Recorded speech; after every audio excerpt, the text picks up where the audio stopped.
Hi ලස්සනම ඔන්න අද අපි හදන්න යන්නේ වඩේ. බලමු කොහොමද වඩේ හදන්නේ කියලා.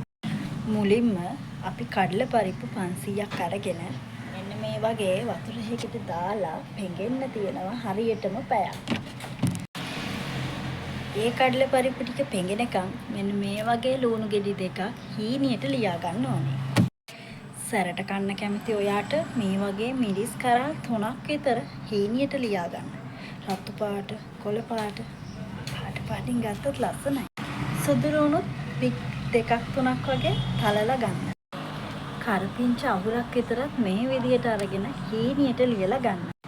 මෙන්න මේ විදිහට ලෑස්ති කරගන්න ඕනේ අපේ ලුණු, අවමිරිස්, කරපිංච, සුදු ලුණු කියන ටික හීනියට කපාගෙන පෙඟෙන්න තිබ්බ කඩල පරිප්පු ටික මේ විදිහට වතුර බේරෙන්න දාගන්න. දැන් මේ පරිප්පු ටික බෙන්ඩරේට දාලා බාගෙට කොටා ගන්න. මේ විදිහට ගොඩක් බෙරි වෙන්න කොටන්නේ නැහැ. මෙන්න මේ වගේ ඇට හිටින්න තමා කොටන්නේ. මෙන්න මේ වගේ බලන්න මේ සේරම අපි මේ විදිහට මේකට දාගන්න. දැන් අපි මේ කොටාගත්ත පරිප්පු එකට අපි කපාගත්තු ලුණු, සුදු ලුණු, අවමිරිස්, කරපිංච ටික මෙහෙම දාගන්න. මේ විදිහට හොඳට කලවම් කරන්න. අපි දැන් මේකට ලුණු එකතු කරන්න හදන්නේ. මෙන්න මේ වගේ ලුණු හැන්දක් අරගෙන අපි මේකට දානවා. දැන් අපි මේක හොඳට කලවම් කරනවා. මේ විදිහට වෙන කිසිම දෙයක් මේකට දාන්නේ නැහැ. අපි දාන්නේ මේ ටික විතරමයි. කැලි මිරිස්වත් මොකුත් මේකට දාන්නේ නැහැ. ඒක හොඳට මේ තැටිය අපි මෙහෙම අරගෙන මේකට අපි අර මිශ්‍රණයෙන් අපි හදාගත්තු මිශ්‍රණයෙන් මෙන්න මේ විදිහට මේක පොඩි කොටස් අරන් බෝල කරගන්න. මේ බෝල මේ වගේ හදාගන්න. මෙන්න මේ වගේ බෝල හදාගන්න ඕනේ. මේ වගේ සෝස් පෑන් එකක් අරගෙන අපි තෙල් ටිකක් දාලා රත් වෙන්නයි තියන්නේ. මේ විදිහට අපි දැන් මේකට තෙල් එකතු කරනවා. ගින්දර ගොඩක් අඩුවෙන් තමා තියෙන්න ඕනේ මේ වෙලාවේ. මොකද වඩේ බදින්න බෑ ගොඩක් ගින්දර එක්ක. එතකොට වඩේ එක ඉක්මනටම කළු වෙනවා. මැද අමු වෙනවා. ඉතින් ඒ නිසා අපි මේ වගේ අඩු ගින්දරේ තමා වඩේ එක හදලා ඉවර වෙනකම් තියෙන මේ වගේ බෝල හදාගෙන අපි ඒක මෙහෙම අල්ලට තියලා මෙන්න මෙහෙම තද කරනවා. තද කරලා මේ විදිහට තමා අපි වඩේ එකේ හැඩේ හදාගන්නේ. අපි ඊට පස්සේ මෙන්න මේ තෙල් එක රත් වෙලාද කියලා බලන්න චූටි පරිප්පුවටයක් දානවා. දැන් මේක තෙල් ටික රත් වෙනකොට මේක හිමීට බුබුලු දාලා උඩට එනවා.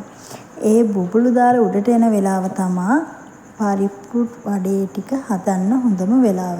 ඉතින් අපි අර හදාගත්තු වඩේ ඒවා වඩේ හැඩයට හදාගත්තු වඩේ ටික මෙන්න මේ විදිහට හිමීට තෙල් එකට තියනවා. ඉතින් අපි මෙන්න මේ විදිහට ගොඩක් වඩේ ටිකක් තියාගන්නවා. දැන් මේ වෙලාවේදී අපි හැන්ද එකතු කරන්නේ නැහැ. හැන්ද ලං කරන්නේවත් නැහැ. දැන් මේ ගින්දර මෙන්න මේ ගානට තියලා හිමීට බැදෙන්න දෙන්න. රන්වන් පාට එනකොට අපි මේක අනිත් පැත්ත හරවන්න ඕනේ. විනාඩි 2ක් විතර යනකොට මේක රන්වන් පාටක් එනවා. එතකොට අපි මේක හැන්ද දාලා හිමීට අනිත් පැත්ත හරවනවා. එතකොට වඩේ එක ඉසිරිලා යන්නේ නැහැ. හැබැයි අපි වඩේ එක තෙල් එකට දාපු ගමන් හැන්ද දැම්මොත් ඔයාලට මේ වඩේ ටික ඔක්කොම කුඩු වෙලා තෙල් එකට ඉහිරිලා යනවා. ඉතින් එතකොට අපිට අනිත් වඩේ බදින කොටත් කරදරයි. ඒ නිසා එහෙම කරගන්න එපා. මේ විදිහට පරිස්සමට වඩේ ටික බාගන්න. අපි මොකද මේක නැවත බදීමක් කරනවා. තව විනාඩියක් විතර නිමෙන්න. දැන් අපි මේ කලින් බැදගත්ත වඩේ ටික ආයෙ පාරක් බැද ගන්න හදන්නේ. මොකද එකපාරම තදට බැද්දොත් ගොඩක් වෙලා බැද්දොත් මේක කළු වෙනවා. එතකොට වඩේ එකේ ලස්සන පාට නැහැ. ක්‍රිස්පි ගතියත් අඩුයි මැද අමුයි. එතකොට දැන් මේක දෙවෙනි පාර ගොඩක් වෙලා බදින්නේ නැහැ. විනාඩි 2ක් 3ක් විතර යනකොට මේක ලස්සන පාටකට එනවා. ඒක අපි ඒක ගමු.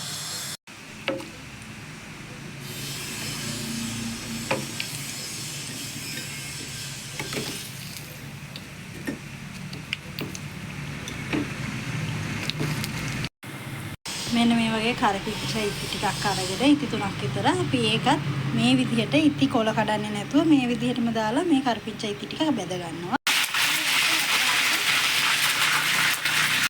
මේ තියෙන්නේ අපි හදපු වඩේ. මේක ගොඩක් ක්‍රිස්පියට රසට තියෙන උණුතාවම විදිහට තමයි කඩේ වඩේ බදින්නේ. ඉතින් ලොකුම රහස තමයි ගින්දර.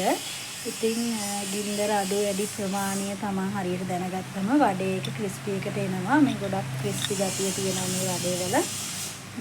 ඉතින් ඔයාලට ගෙදර ඉඳලා try කරලා බලන්න පුළුවන්.